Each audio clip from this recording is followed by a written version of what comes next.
मोहिनी, कल गांव से माँ और पिताजी आ रहे हैं हमारे पास कुछ दिन के लिए रहने। इस बार मैं उन दोनों को वापस गांव जाने नहीं दूंगा।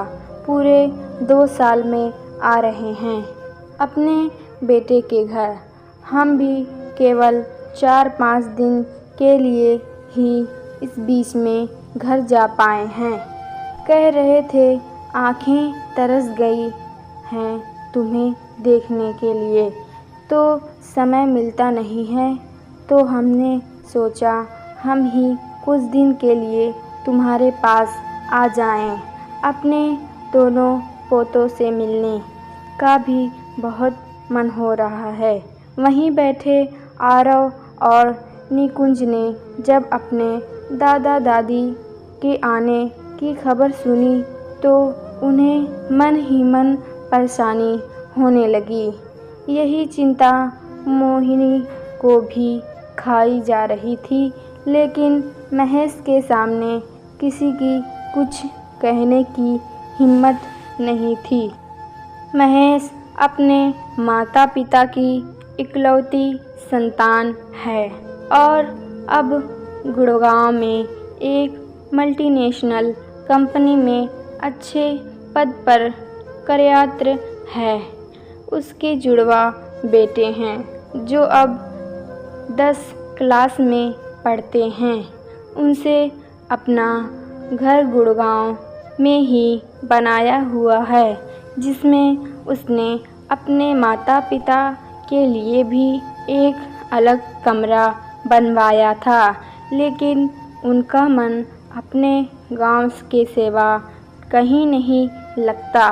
वह अलग बात है, 2-4 दिन के लिए वह उसके पास आ जाते थे, लेकिन अब उन्हें आए 2 साल हो चुके हैं। गांव के और शहर के परिवेश में रहन सहन में काफ़ी अंतर होता है। आधुनिकता में रंगे उसके बीवी बच्चों को उनका रहन सहन निम्न स्तर लगता था। ऊपर से उनका टोका टाकी करने का स्वभाव भी उन्हें बहुत अखरता है। लेकिन महेश तो अपने माता पिता को भगवान से भी ज़्यादा पूजता है।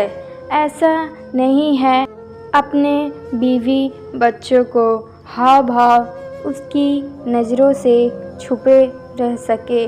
उसने शांत तरीके से अपने बच्चों को समझाया, देखो बच्चों, मैं नहीं चाहता किसी की वजह से भी तुम्हारे दादी बाबा को कोई कष्ट पहुँचे।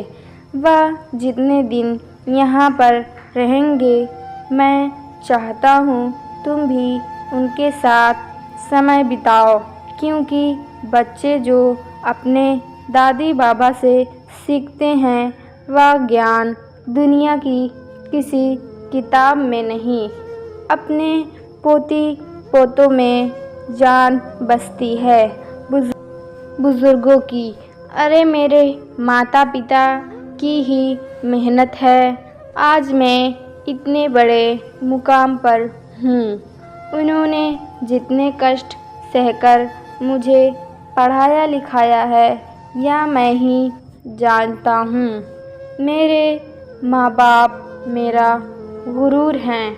तुम्हारे पापा के माता पिता होने की वजह से तुम्हें तो उनकी दुगनी इज्जत करनी चाहिए। अगले दिन सल्ला जी और नामदेव जी अपने बेटा बहू के पास आ जाते हैं। अपना अलग कमरा होने के बावजूद वे अक्सर अपने पोतों के पास उनके कमरे में आकर बैठ जाया करते थे और उन्हें अपने गांव के किस्से सुनाते रहते थे और उनके पापा की बचपन की बातें उनसे बतलाते रहते थे। सल्ला जी भी रसोई में अपनी बहू के साथ उसके काम में हाथ बटाया करती थी। महेश की तो जैसे मुँह मांगी मुराद पूरी हो गई थी। वह अक्सर अपनी माँ से कहकर वह सारी चीज़ें बनवाया करता था जो उसे बहुत पसंद थी। रोज़ रात को अपने माता पिता के पैर दबाना भी नहीं भूलता था। महेश सच में अपने माँ बाप के लिए श्रवण कुमार ही था। मोहिनी को उनके काम करने का तरीका समझ में नहीं आता था। यही हाल बच्चों का भी था।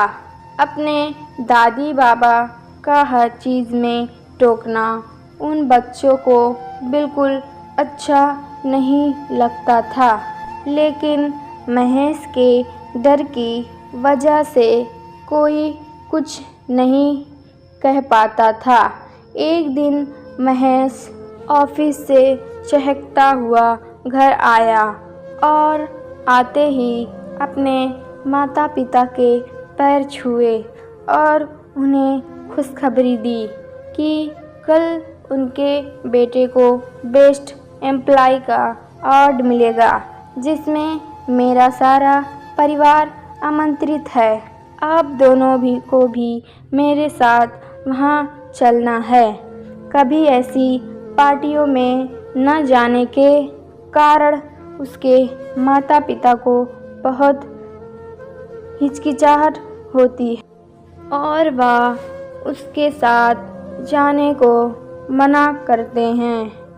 मोहिनी और बच्चे भी यही कहते हैं कि ऐसी पार्टियों में कहाँ मम्मी जी और कहाँ पापा जी सहज रह पाएंगे। उन्हें ऐसी पार्टियों के खाना खाने के तरीके भी नहीं पता। आप उन्हें क्यों परेशान करते हो? महेश को पता था कि बच्चे नहीं चाहते कि उसके माता पिता उनके साथ जाएं। उन्हें उनके साथ उनके रहन सहन और पहनावों को लेकर शर्म जो महसूस हो रही थी। मैं इस बारे में किसी से कोई राय नहीं लेना चाहता जिसे उनके साथ जाने में दिक्कत हो। वह यही रह सकता है, कहकर महेश अपने कमरे में चला गया।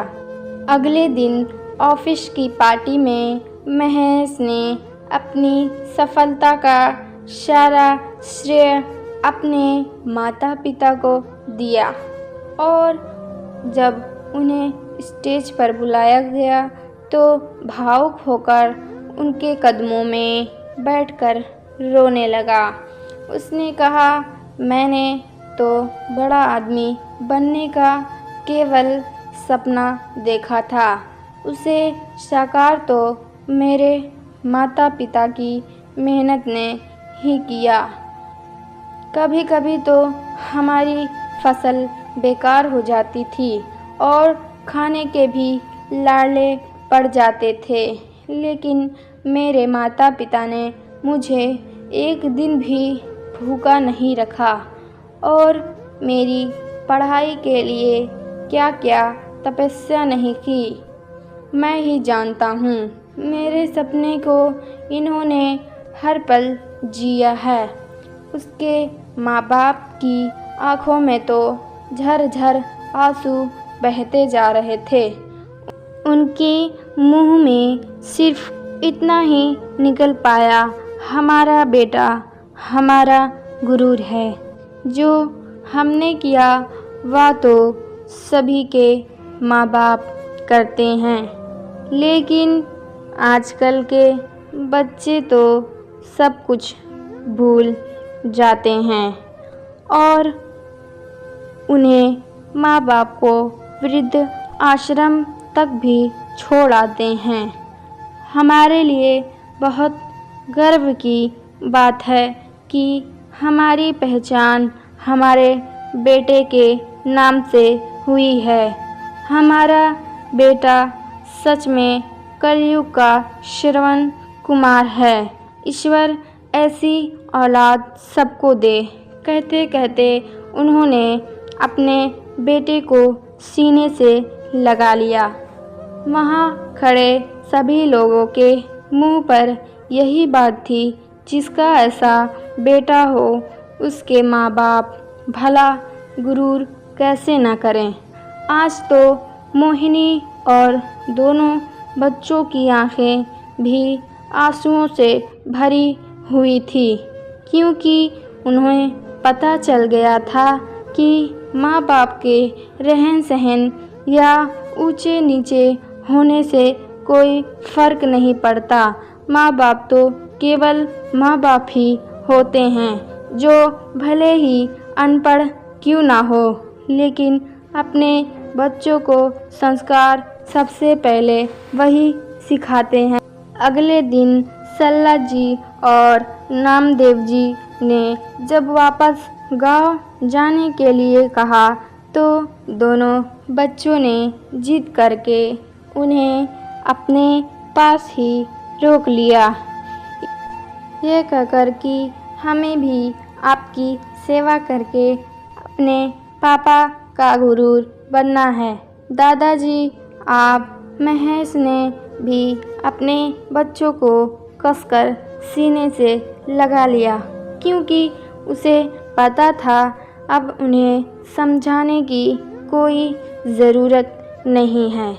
संस्कार सिखाने से नहीं, अपने घर का माहौल देखने से ही आते हैं। जैसा व्यवहार हम अपने माँ बाप के साथ करते हैं, आने वाली पीढ़ी भी स्वतः ही वैसा ही करने लग जाती है। दोस्तों, अगर आप हमारे चैनल पर नए हैं तो लाइक करें, सब्सक्राइब करें।